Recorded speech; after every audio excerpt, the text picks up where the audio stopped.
From its origin as a utility for the U.S. Department of Defense to the advent of social networks, online communities, and e-commerce, the internet is a melting pot of ideas, information, and creativity. Each week, join our hosts Michael and Josh as they explore this weird wide web and learn how this relatively new phenomenon is changing our culture. This is Generation Web. Welcome to episode 6, everyone, of Generation Web. This week, I'm joined by my faithful co-host Josh and our trusty third wheel, Casey. How are you guys doing? Same old, man. Same old, but I'm doing pretty good. How are you guys doing? What's up, Casey? Hey, man. Hopefully corona-free. Everybody's free in Georgia now, so wish me luck. We're doing okay, though. I think everyone right now can say since the last time we spoke, this is a weekly podcast, we've grown a little older. Maybe our hair's a little longer. That's about it. As far as what's going on, not much is happening. Seriously. Oh, well, the shops are open. We can get a haircut if you risk it. I'll let you know how that, you let me know how that goes. Yeah, right. Kitchen cuts, man. Just grab a bowl, put it on the head, grab some scissors, go to town. Kitchen cuts. Just let me grow out. I'll come out the other side of hippie. Edward Scissorhands style.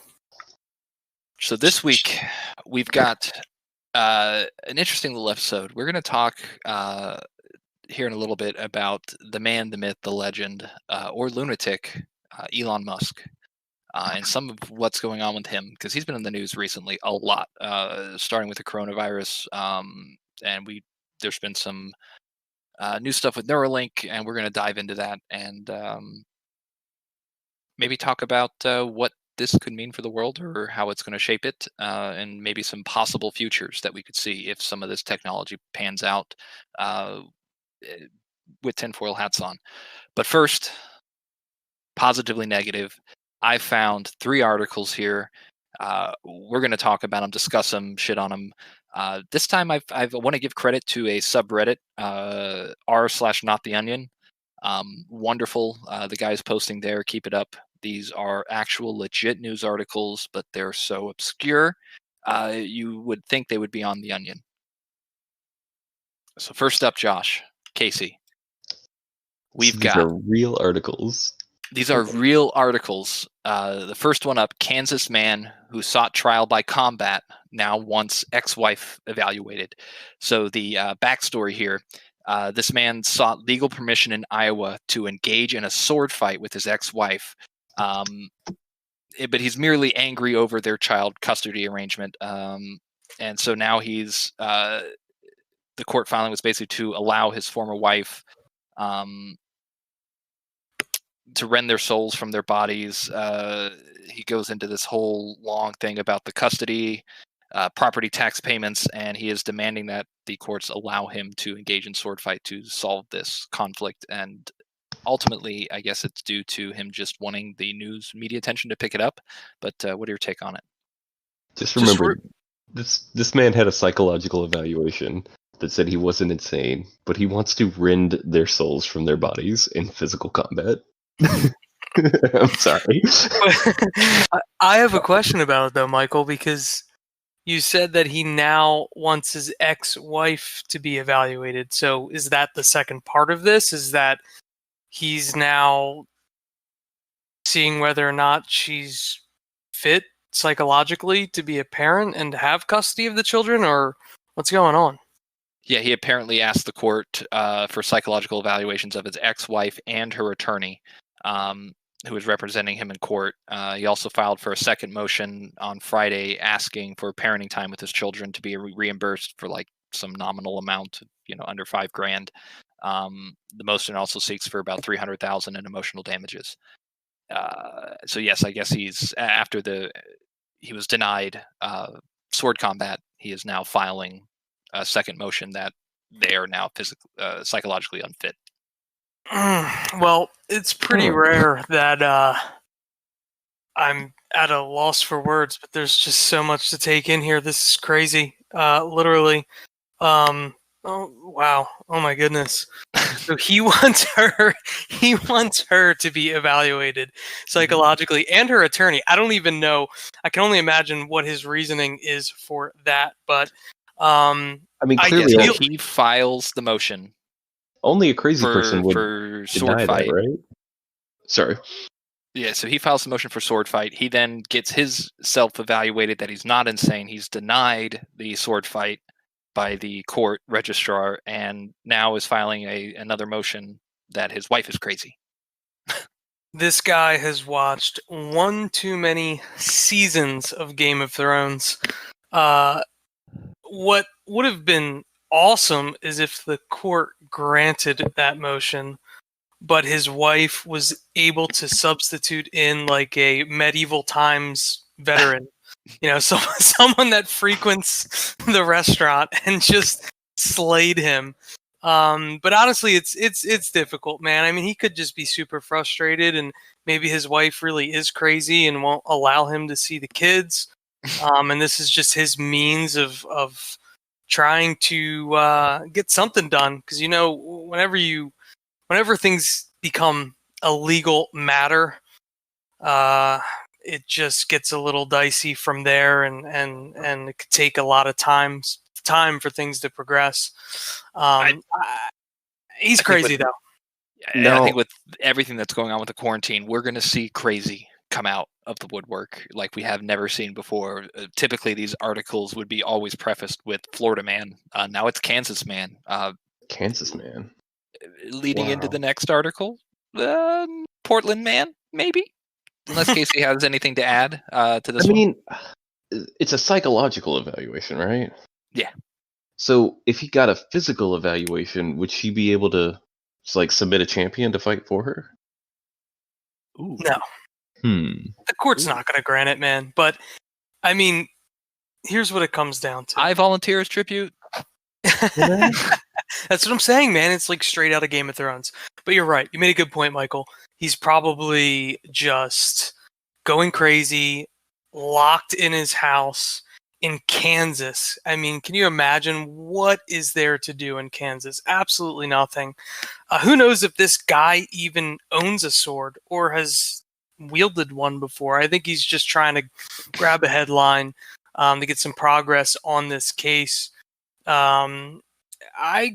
Positively negative. This seems like a negative story. I'm flip-flopping, man. I'm gonna look at it from a positive light. I think this guy's doing whatever he can to get custody of his kids. Now, I don't know the whole backstory, but this guy should be Father of the Year.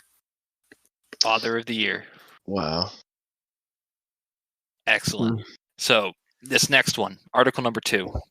I'm going to give you, like I have in the past, the title and a little byline. You tell me then what the story is as a twist. Okay. Fill in the blanks for me, and we'll see how close to this crazy story you actually are. Headline: Flowers picked, shots fired at northeastern Portland home, or New England Portland home. Police are asking for the public's help in identifying the suspect. Based on that headline, I'm assuming that someone probably had a really nice garden in front of their house. Maybe someone was walking down the road in the neighborhood, went to pick some flowers off of that property. Who knows? Mother's Day just passed. Maybe decided, about to go to my mom's house. I don't have a gift. There's some nice flowers here. Picks them out of the lawn. Little did he know that there is an individual inside of that house watching this all go down. Protecting their flowers at gunpoint. Yes. Protecting their flowers at gunpoint, opens fire, and shoots at this guy. This poor innocent guy. Wow. You're kind of close. You're kind of close. Casey, if you haven't already clicked the link, you care to take a stab? I have clicked the link. And okay, I swear, I'm not going to let you. I'm not going to let you. I'm not going to comment on that. But man, tell me this wasn't written by M. Night.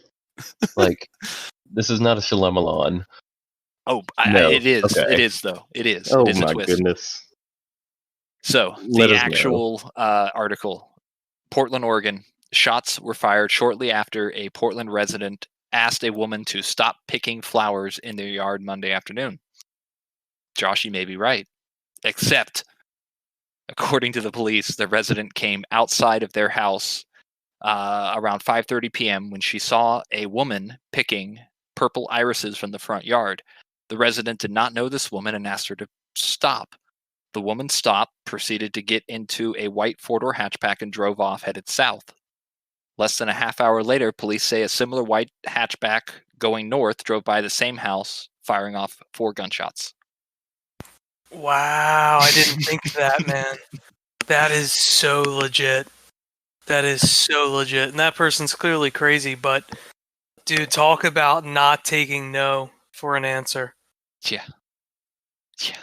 So looking at the pictures here, it looks like the flowers were on the opposite side of the sidewalk, meaning it is on the side of the sidewalk owned by the city. So maybe that person felt right for picking those flowers. Who knows? And decided that 4 gunshots was a reasonable reply. Look, man, it's a free world. Pick some flowers. You know what I mean? Flowers. So the resident got mad, but yet the person in question picking the flowers and driving away drove back and fired shots? Yeah. That's wow. Mhm. You know, you never really know people, do you? Get off my property. Oh, okay. Well, fuck you. Come Yeah. back. I'm gonna come back and take this property, apparently. That. Wow. Old school mentality, man. You know, if it was up to me, I would have grabbed both of them, taken them to Kansas, given them swords, and bang, let's see what happens then. Right. I feel like if this was the spouse who, you know, the husband wanted a trial by combat, I feel like she would go for it. Absolutely. Wow. All right. Article number 3.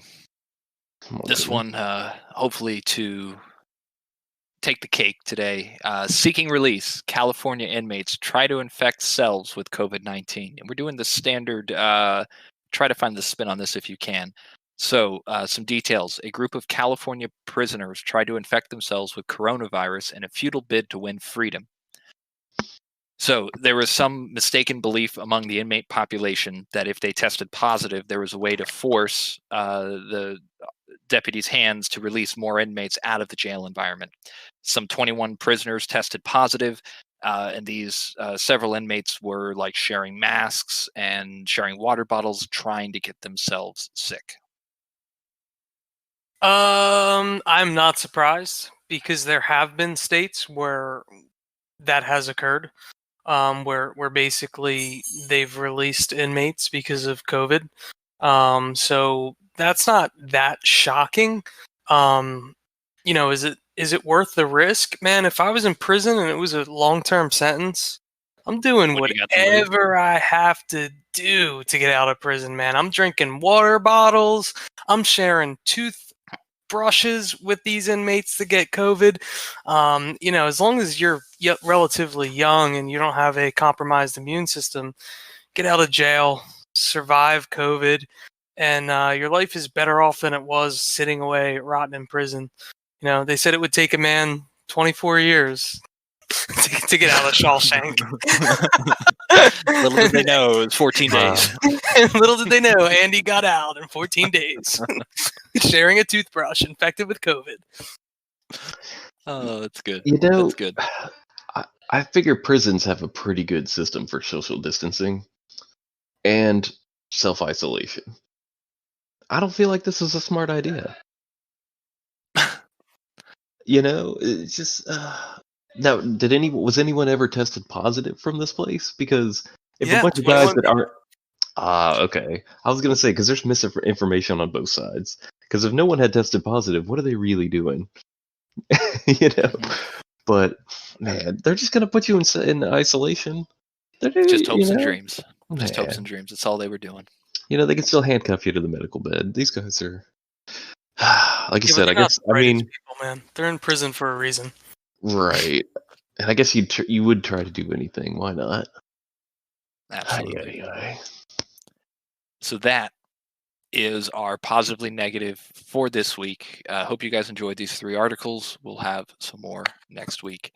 Now let's dive in.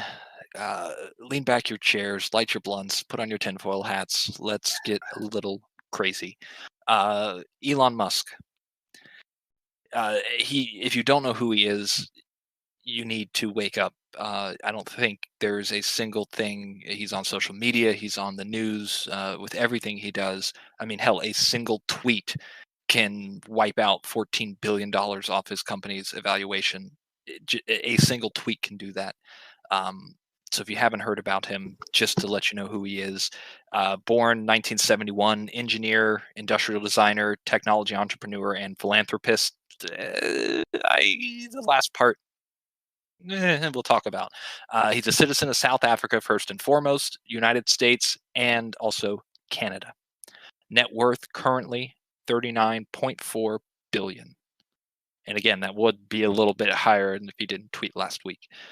Just some of his notable companies that he's either on the board or started or founded: SpaceX, Tesla, Neuralink, The Boring Company, Zip2, which is really cool. That was his first big one. Netted him like 350 million way back when. X.com, which is now PayPal.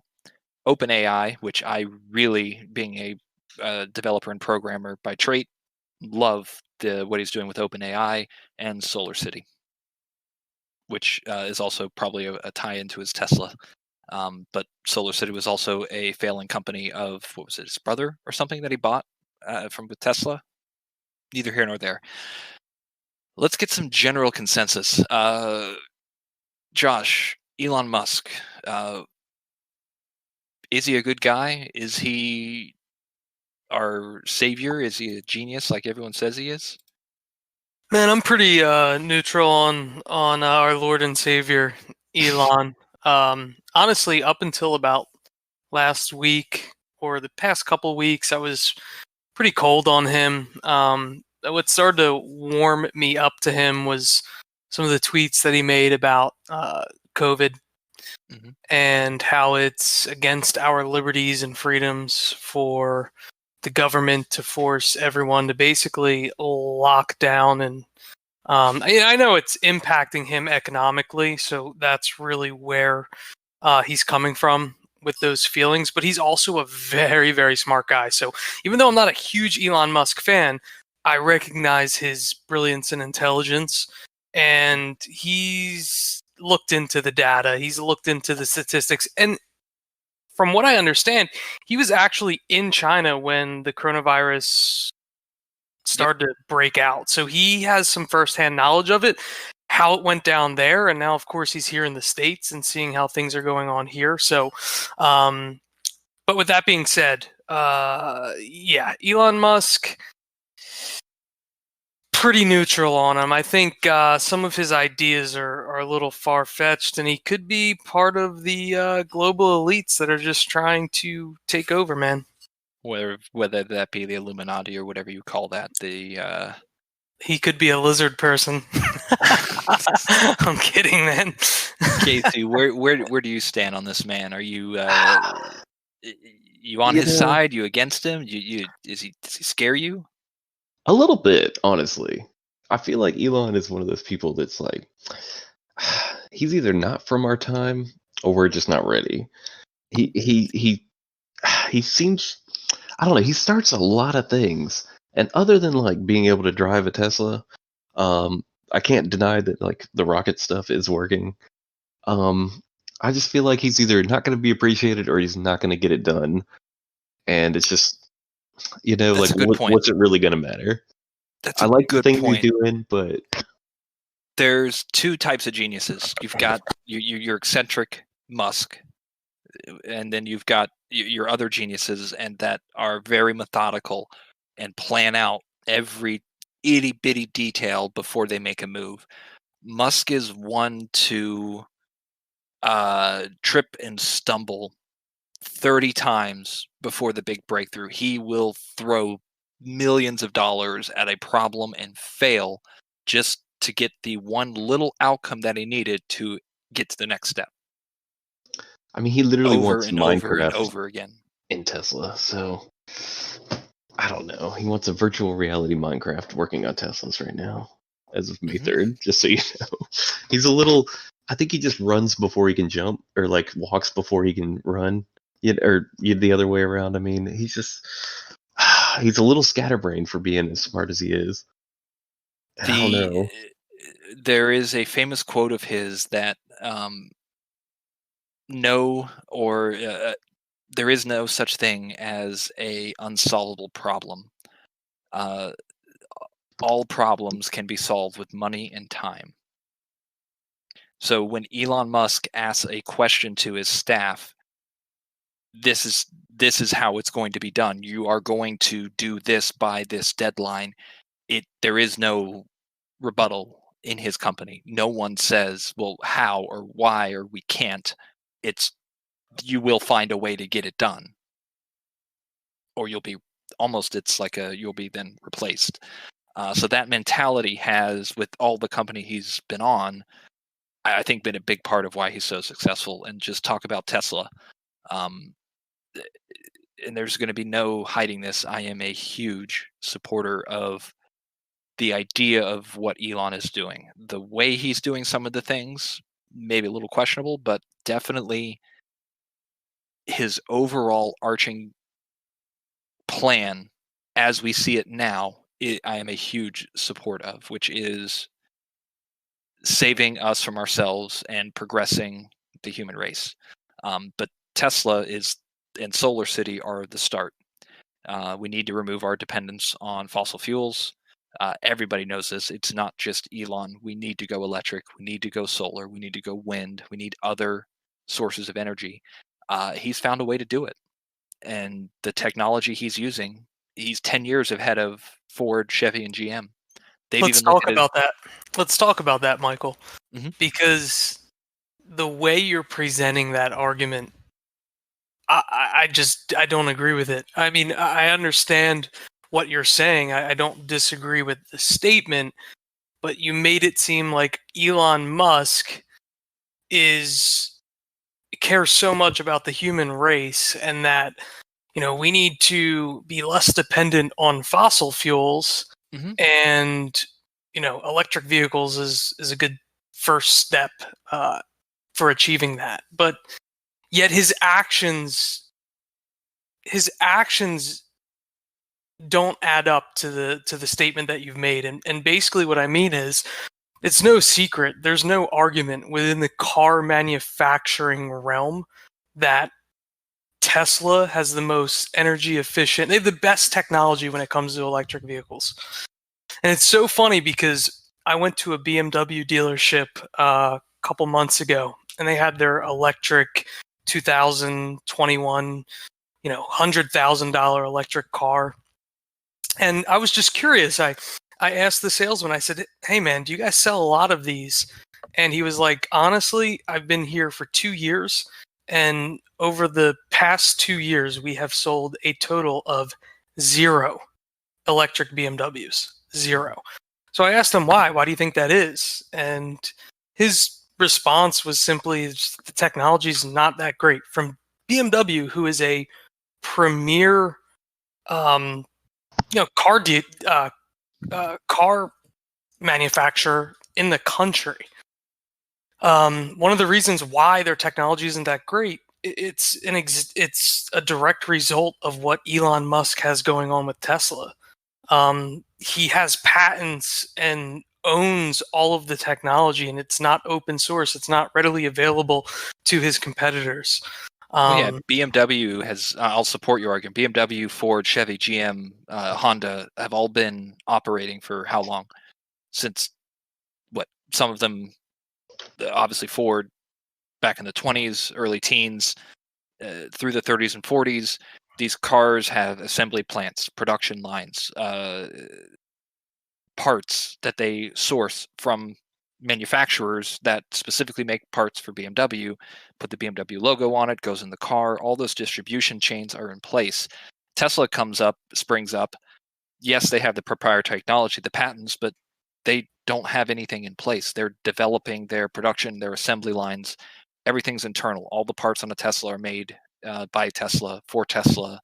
The technology used, the software written is all in-house, not outsourced. They're much more agile. They can make decisions quicker and retool their factories because it's all in-house. So that has made the ability for them to push past everybody else so much quicker. for BMW to replicate this would be, I don't even know the money it would cost for them to retool their factories and redo their supply lines to even if they could get their hands on the technology.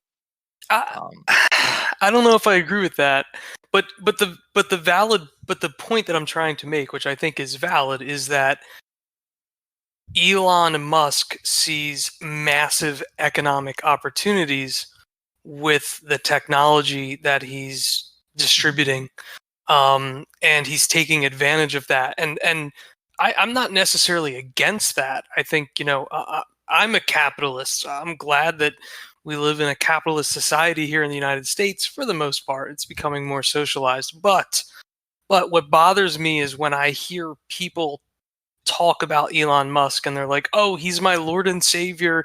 He's doing all of these things that are ultimately going to progress the human race. Well, if that was really the case, then he wouldn't be concerned as someone who's worth $40 billion of all the financial aspects that go into it. Like, why not make that technology readily available for everyone to use? And because he can't get to his goal yet. Right. Once he gets to his goal, I absolutely think, and he's using his other companies to fund his ultimate vision. Okay. But he's not a philanthropist. We're not talking Bill Gates, for sure. Bill Gates is not a philanthropist. But let me lay out. Where's my Tesla public transport? Exactly, man. Tesla's had the biggest market share of the electric vehicles. I mean, let me lay out the game plan of Elon Musk as I see it.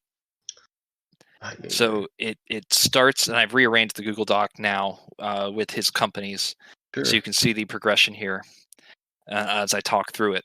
So it's Elon Musk wants to get to Mars. So ultimately, agree with me or not, for the progression of humanity to save itself, we need to get off this planet. We need more resources. Huge economic benefit if he can do it first and pioneer the technology and control it. Don't get that wrong. He sees the trillions of dollars in front of him. Mm-hmm.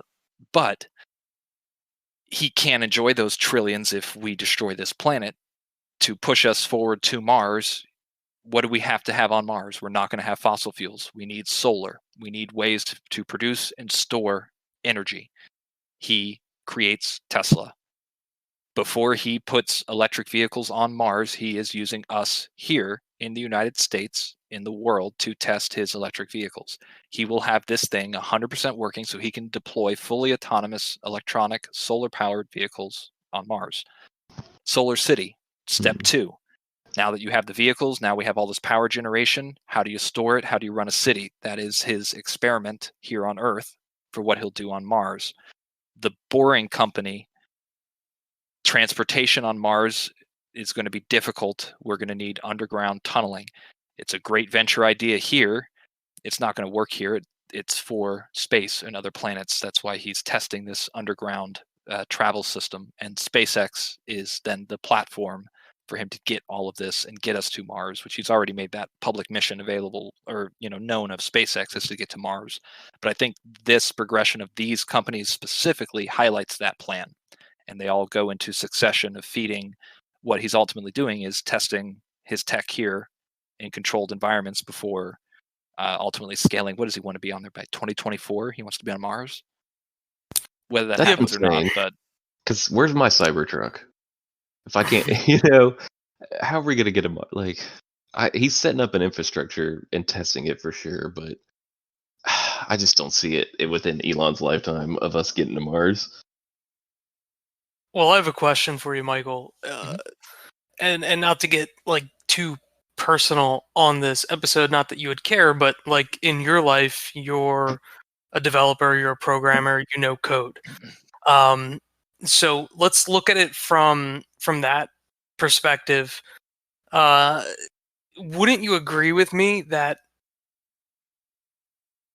things that are open source are easier to learn than something that's locked behind basically a paywall? It depends on the product. and the people behind it ultimately. But yes, generally speaking, open source software, just due to the number of contributors, Exactly.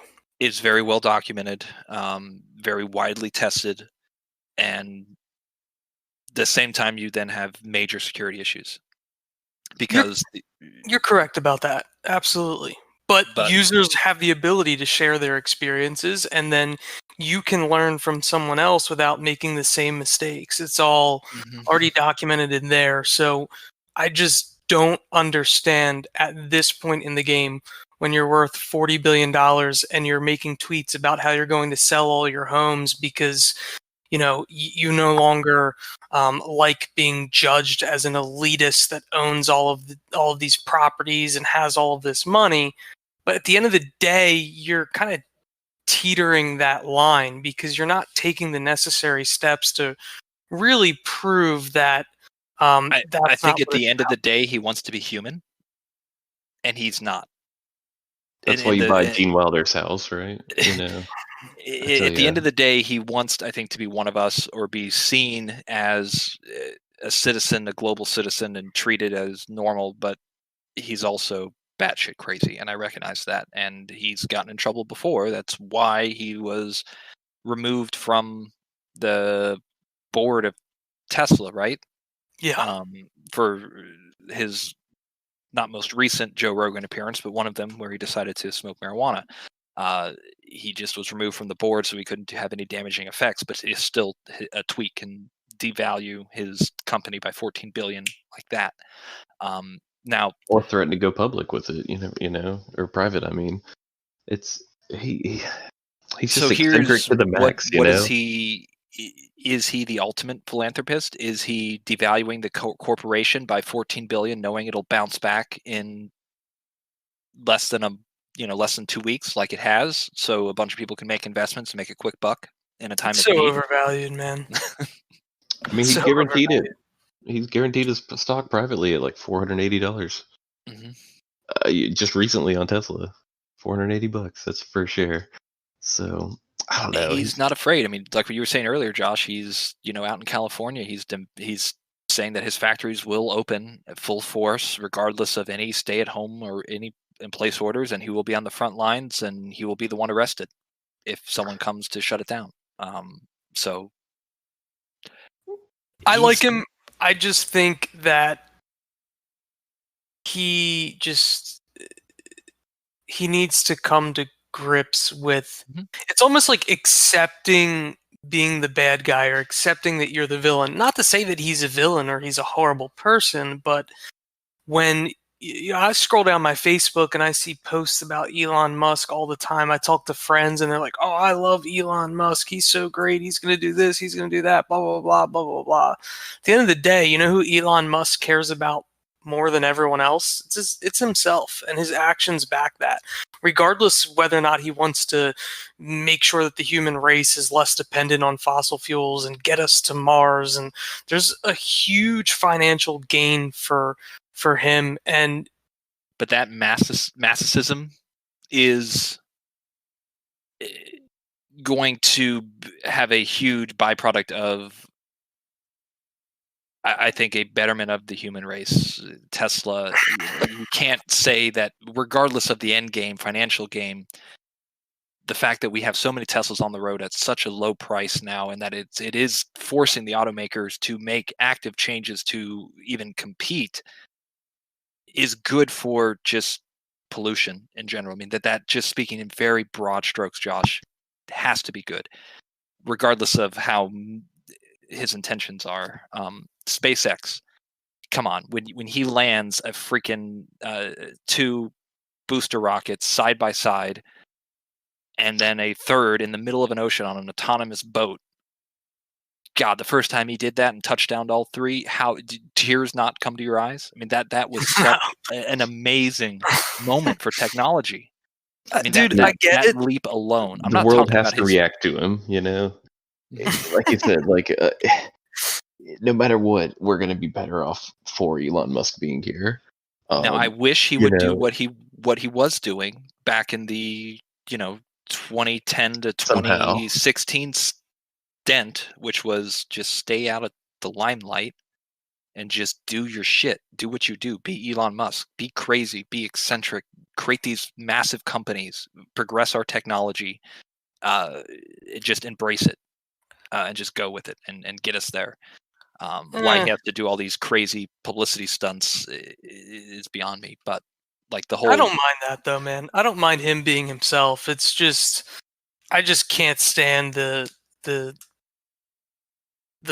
believers. It's almost like a cult. And when you're talking about things such as exploration to Mars and electric vehicles, like these are things that it's really easy to rally the people behind. But I know the main topic or one of the big things that we're going to talk about today is Neuralink, and that's where I think that at least my views and my arguments would make a little bit more sense. There'd be a little bit more validity to them because at the end of the day, whether it's an electric vehicle, exploring to Mars, or installing a chip in someone's head, and you're saying that this is for the better of the human race, that's something that that's what you believe with your views, but that's not necessarily the case for everyone else. And at the end of the day, we don't know how all of these things will pan out. I mean, it looks like some of these things are positive, but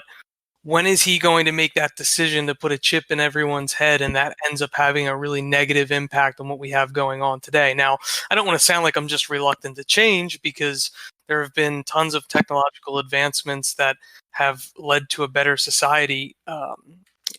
But there have also been some that have had a very negative impact on us. Social media is great. We can all stay in contact and connect with our friends and buddies, but there's been a detriment to social media as well. So though there's a positive to a lot of these things, there's also negatives. I mean, even with the electric cars, and I know this is just in general, but you're talking about how, oh, it's so great. There's less pollutants and, these other companies are going to struggle competing with that and they're going to fold and people are going to lose their jobs. And I mean, with everything, you could look at something from a different perspective, and there's not everything is 100% upside. I'll get more into it when we talk about Neuralink, but I just think that right now it's almost kind of like a Trump syndrome, man. Like whatever this guy says, man, people just buy into it regardless of the consequences. Well, I think now would be great to segue into Neuralink. And we were very this first half pro Musk, let's say, and let's explore the other side. But I'll leave you with a great jumping off point. So Elon Musk started Neuralink with the first and primary goal to improve colloquial implants, specifically for infants that were deaf and couldn't hear. And that was his first goal with Neuralink, was to provide these new implants so that infants could hear. So please tell me the downside. And that's no, absolutely. And that's the thing. Whenever he talks about Neuralink, he always starts with, oh, look at all the things that we can cure, and if you have Alzheimer's, and if you're a quadriplegic, and you'll be able to get your motor skills back. And when you look at it from a health perspective, I agree with him. I think it's great. I mean, it would be beautiful to have to be able to solve some of the problems that people have today from a health standpoint. But it also, with the way he describes how powerful this could be, I think there could be a lot of negative consequences to it. And basically, I don't know if you want to do it, Michael, but people that are listening to this podcast probably don't have a huge understanding of what Neuralink is, and you could probably put it in better terms that are a little bit more eloquent. But from what I understand, it's a device that gets implanted in the brain. It's able to send like neural signals to the brain to basically improve its activity.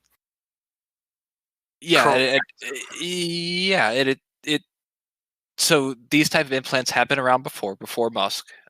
Yes, but the scale has been completely refined by him. So the actual, they're feeding little microfiber, basically wires into the brain in certain key areas that do two things. They're receptors, so they can pick up electrical impulses. So if you hear something, that the example I was just listening to before the podcast was the cochlear implant.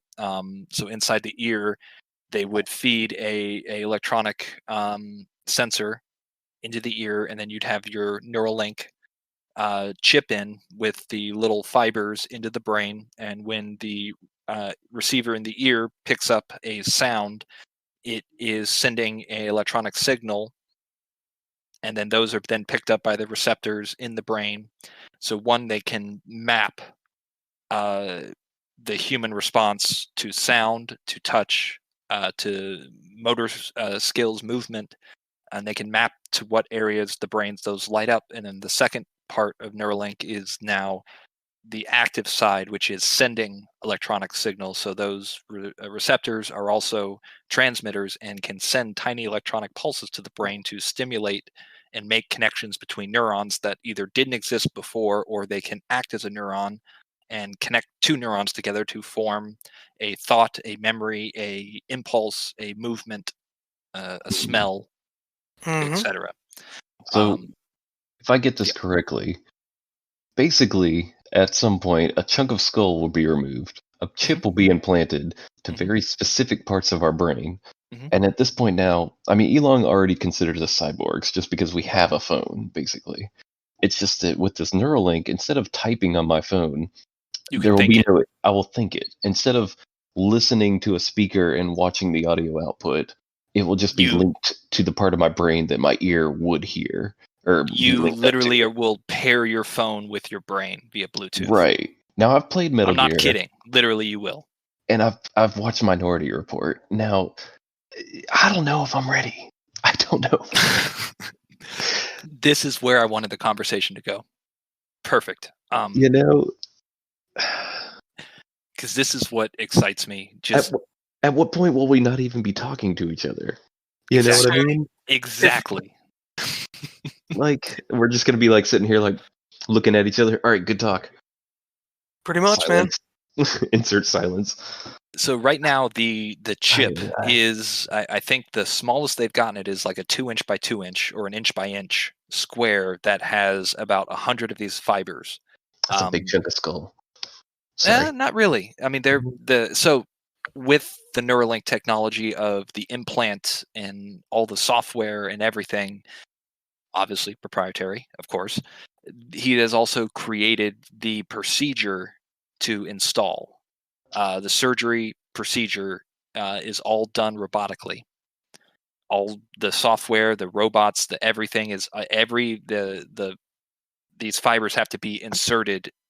You know, I think it's like 1 or 2 nanometers. It's like their playing room.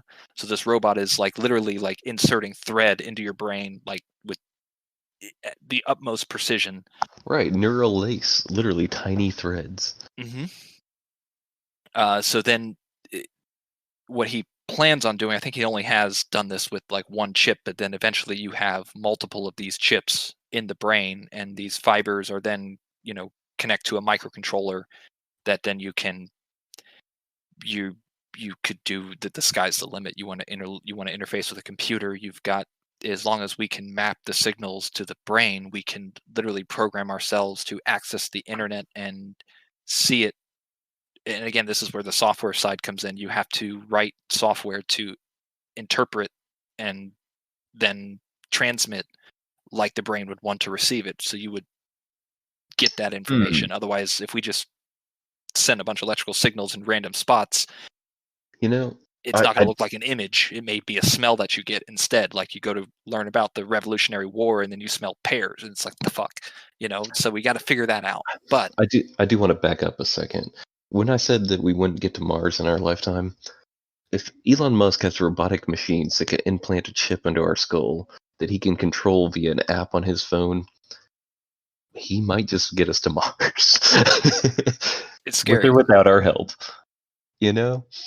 So this is, again, the very positive side of this technology. The procedure is great because if he decides to allow this to be public use, could be used in a ton of procedures to automate, reduce the risk of healthcare workers. If it's something that's where there's a contamination type factor, this could be big technology. The Neuralink, again, if you're looking at it from a pure healthcare, or looking for our soldiers, for wounded, people in battle, or disabled, or the people that are born without limbs, this is amazing technology. What's the darker side, Josh? Well, Where the could this darker go? side is that we just become 100% symbiotic with machines, so that we are less humanized, which is funny because 2 minutes ago Elon Musk was trying to do all these things to progress the human race, but really what Neuralink would be doing is making us less human. Whether or not you look at that positively doesn't make a difference, but that's the end result. But my biggest issue with Neuralink is that it can't be controlled, right? So like right now we can't really control the internet. I mean, we have some things in place, but even I would argue that we should keep the internet like free. You could hop on the internet, download a movie illegally.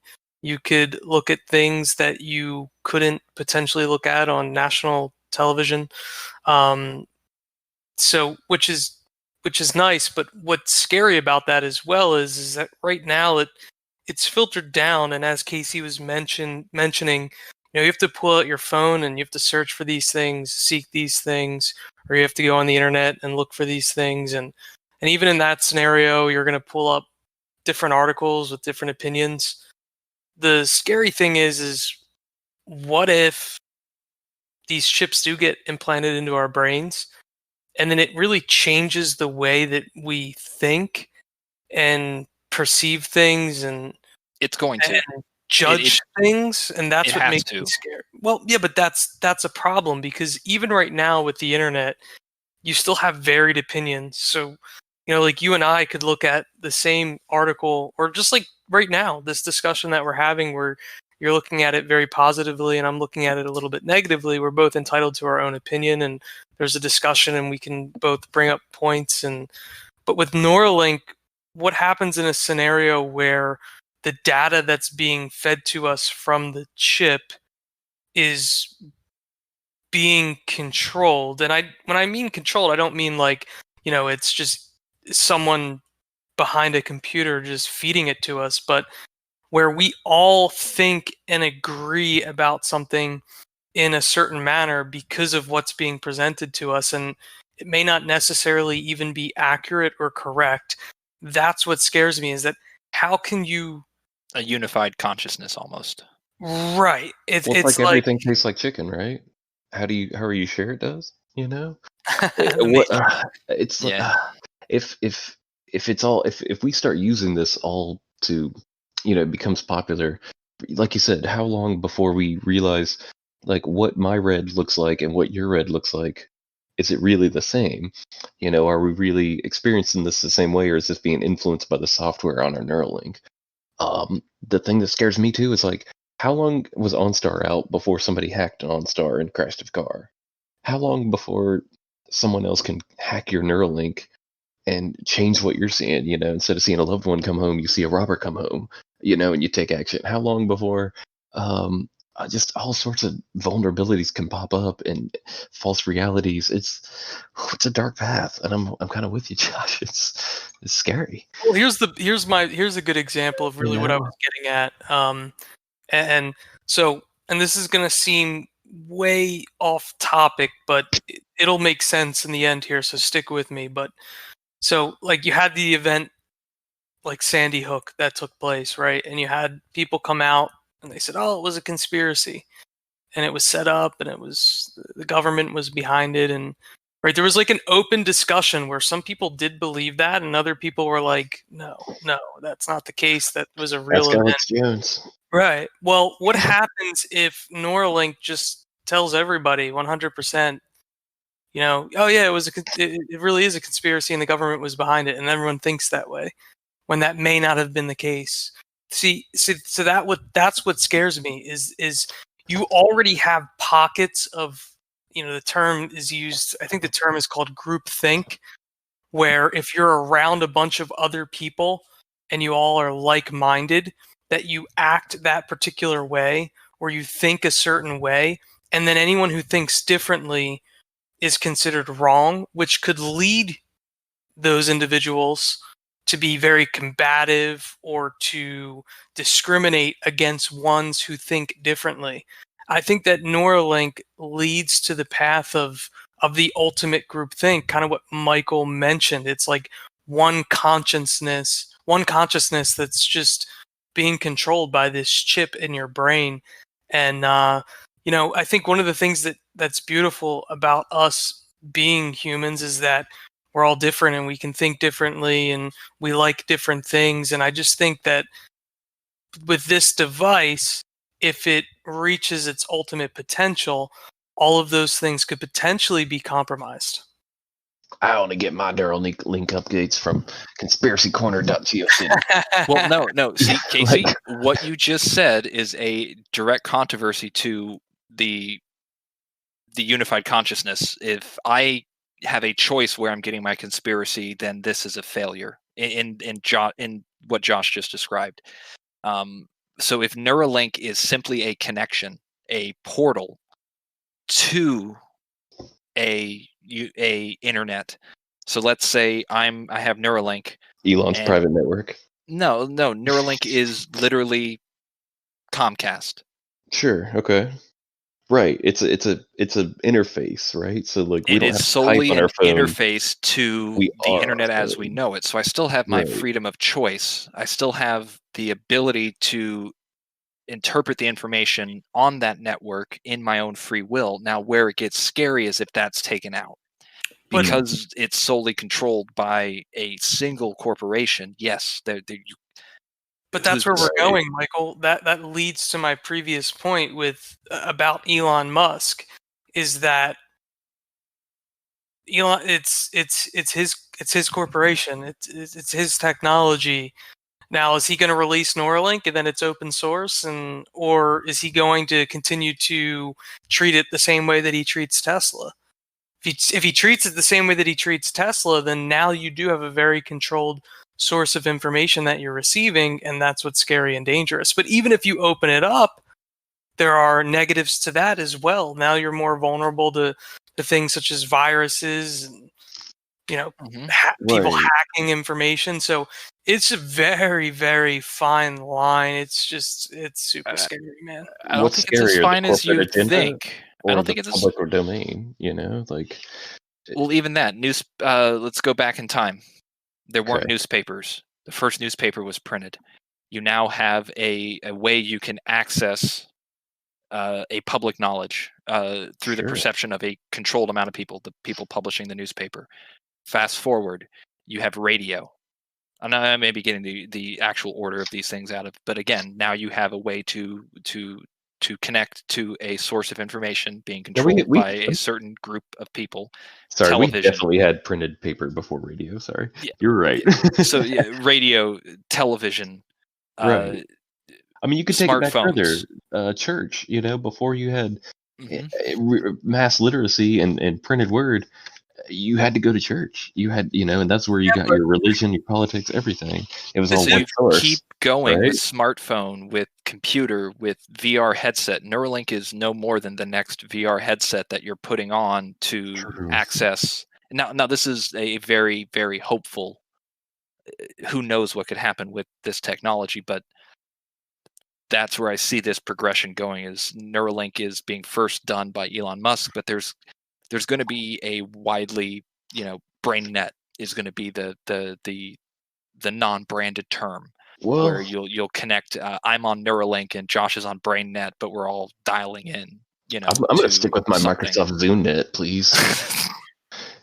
But like you said, if Elon makes this technology, no matter what, it's almost like it doesn't matter because once it's out there, I mean, once we created fire, it's out there, right?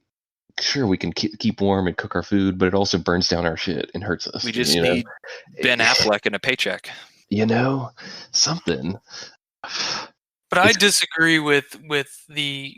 I understand the analogy that you're making, Michael. I mean, from a technical perspective, you're absolutely correct, right? So information is being fed to us from newspapers and the radio and television. But right now, with the way our brains operate and how we operate as human beings, we have to read that information. You do have an ultimate choice. You're right.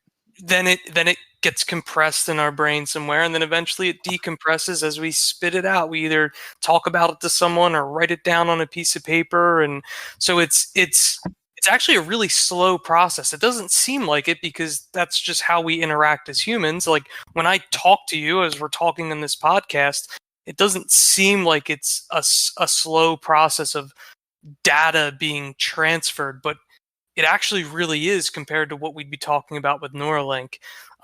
So yeah, you're right. All right, I'm being fed information from a newspaper, but I can go talk to someone who may have not read that newspaper, that has a different source, that has a little bit different spin on whatever it is that we're talking about. If we're all just connected to Neuralink, it just gets scary, man. I don't see it. I think it's a rapid progression of how we treat information that's being presented to us, and the information that's being presented to us, whoever is presenting that information, is ultimately going to have the most control and a big impact on how we as humans think. And if you can control our thoughts, then you can control our actions.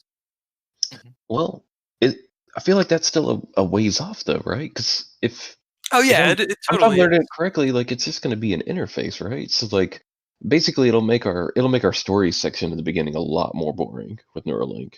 Because if you could technically have this whole podcast like that. We could have all had this entire conversation streamed through the three brains that quick. The whole thing could take place. Be able to look for keywords. The flow and transfer of information would happen so quickly. While Josh is literally having the thought, he's already receiving my rebuttal thought, and then he's already broadcasting. Then it's all happening that quick, and that's right. You would have no excuse for not knowing the answer anymore, I guess. We're extrapolating this technology, obviously, on the current path. If this does expand, and the media does not paint a good light on this stuff, like movies in particular, starting with Matrix. Not starting with, but Matrix is a great example. Transcendence, with Johnny Depp. Right. Yeah, look, I mean that Nazi scientist in Captain America, he stored on hard drives, but it just. Have any of you guys seen Bloodshot? No. The new Vin Diesel flick? I have not. Okay. Just recently watched it in prep to this, and it is what would happen in a Neuralink type, a company exists. Right, so let's set up the premise. Like an Elon Musk type figure has a company that has this proprietary nanotechnology, and they get a wounded or dead soldier and infuse him with nanobots to the point where they can control, because the nanomachines can control the synapses in the brain between the neurons, which is exactly what Neuralink would do, is provide that synapse, that connection between two neurons to form an action. They can literally, they program his memory so they can, just like you're writing video game or coding a video game with inside what look like Unity 3D, they're designing a scene and putting character assets and then uploading it to his brain, and then that's now what he remembers, and it's they can shut him down. They can completely pause him, and he just is sitting there, can't move, can't do anything. They can turn him off, and he just falls down and goes to sleep. They can talk to him like we're talking now, but there's no microphone, no communication. It's just all like telepathy type thing, because he's got 1 million microprocessors in his brain floating around in his bloodstream. So be it. Imagine the potential for job training. That There then, would be no jobs. Everything would be automated. So he escapes. He needs to get on a Learjet, and they're like, "You don't even know how to fly a plane." He goes, "I'll figure it out." And then all of a sudden, like, it cuts back to their like control room, and all of a sudden these servers are booting up, and they're like, "What's he doing?" They're like, "He's accessing the servers," and it's like downloading Gulfstream 5 flight manual. Read, done, and he's flying. That quick. Learned how to fly. Read the whole 40,000 page flight manual. In seconds, and took off and everything. It's even faster than the Matrix then. Yeah. But if you talk to Elon Musk, he thinks that these things are going to be real possibilities down the pipeline. I don't see it. I'm in the same boat as Casey. I think he's a guy that likes to run before he can walk, which isn't necessarily a bad thing, man. Like, he wouldn't be who he is if he didn't have these great ideas to identify problems and to come up with potential solutions for those problems. But I don't know. I just hope I don't see it in my lifetime. Though I do think it would be pretty cool if we could, after our human body dies and our heart fails, and we could just like take that consciousness and kind of live forever. What are your thoughts on that, though? Is that something that you would sign up for, Michael? My name's already on a list somewhere. Has to be. I am, the moment that this is possible, I won't be a beta candidate, but the moment that this is viable technology, sign me up. I want to be connected. Put me in the machine, get me out of the body. That, I think, is the ultimate evolution. Is not necessarily, if you take away all the stigma of corporations controlling or hacking, if you can get out of the body and transfer human consciousness into a machine shell that you can control like it's a body, and you have physical independence through this digital consciousness and this robot body, that to me is the ultimate evolution. If we can get there, we can get rid of disease, hunger, famine. We also get rid of humans in the process. Right. There would be no need to reproduce any longer. I mean, I'm with you. That is that's the way that the human race survives eventually, right? No matter what happens to food sources, radiation poisoning, the sun exploding, exploration of solar system travel, shedding this mortal coil and becoming a self-autonomous, automated, repairable piece of machinery and electricity, through whatever power source it is. It sounds amazing. I mean, the limit, like equations that you would never be able to work out in a human lifetime or with a human brain would be able to do. You'd be able to travel so far, experience so much. I don't want any part of it. Let me die in a cabin in the woods. Bury me if you feel nice. Like, without being able to really touch it, really smell, really feel. I mean, I know as we get older, all these things get harder. But touch, smell, feel are just electrical impulses transmitted in the brain. Elon Musk can replicate all that for you, Casey. He can do all. He can make you feel all of that. He can make my brain think and know what it feels like for a robot interface to touch something. Yeah. But the fact that I would also be able to know that I'm connected to this thing, it wouldn't be right. Like, it brings up all the things of like. That's why I said, like, everything tastes like chicken. Like, does it really taste like chicken? Or is it just telling me this? Yeah, it sounds like a great idea from the outside, but until you actually live it, you would never know. Which is why it makes that scene so funny in The Matrix, where it's like red pill or blue pill, and he so easily chooses the pill to be outside of the Matrix. I feel like that's how we would all feel if things were reversed. So what if we grew up in an environment like what we just discussed, where everything was controlled and we were machines, and in that scenario someone walked up to us and said, hey, this is how you've always lived your life, and you've lived this life for thousands and thousands and thousands of years. What if you could take this pill and all of that goes away and you're just your core natural human body self? I think we would almost all, just out of curiosity, decide that would be something that we would ultimately do after a certain amount of time. Meaning, the first time that question is posed to you, you might say no, but as you live and live and live and live, eventually, don't you just get tired? I mean, or am I the only one that feels that way?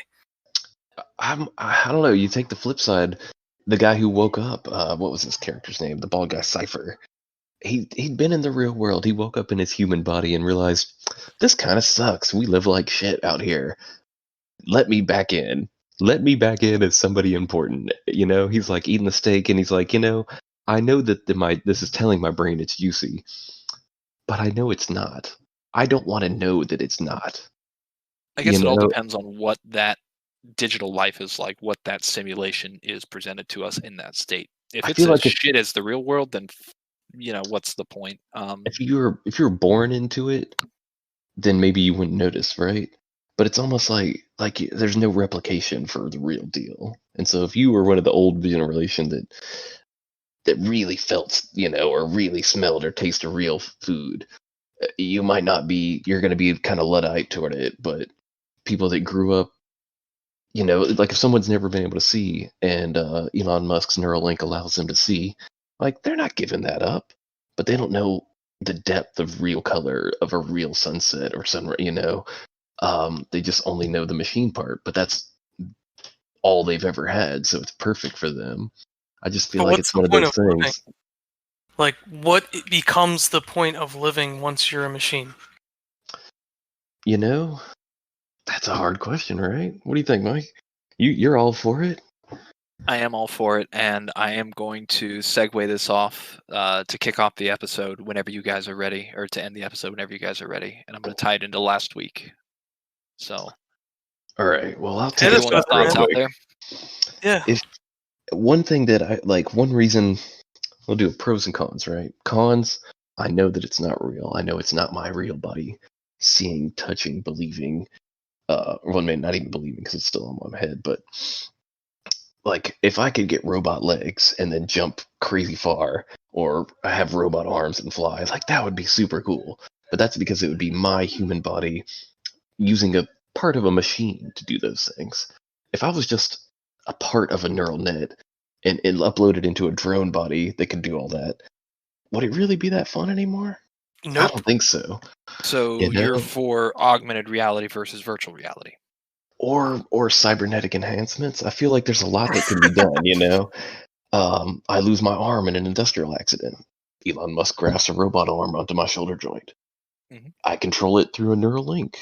Absolutely. As long as that's all it does, and I can rip the Bluetooth out of my skull, I'm cool.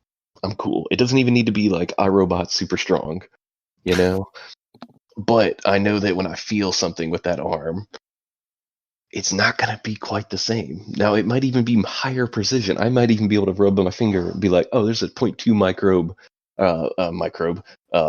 micron gap between these two panels, and with my natural finger, I wouldn't even be able to tell maybe, but it still wouldn't feel right. I would just know,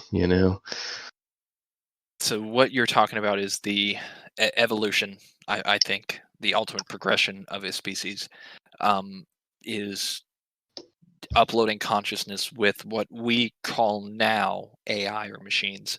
What that term machine or AI is going to change the next 10, 20, 30 years drastically with the introduction of quantum computing. So scale this up 100 years from now. What happens if we merge consciousness with a machine state at the quantum level? Are we then part of that unified cosmos, that unified consciousness? Is that where the aliens are? Has that happened to other species out there? Is that why we can't find them? Have they all progressed to a point where they've merged themselves with the cosmos? They have hit max level and have transcended and are in the quantum state. That's how they exist. They don't have physical presence anymore.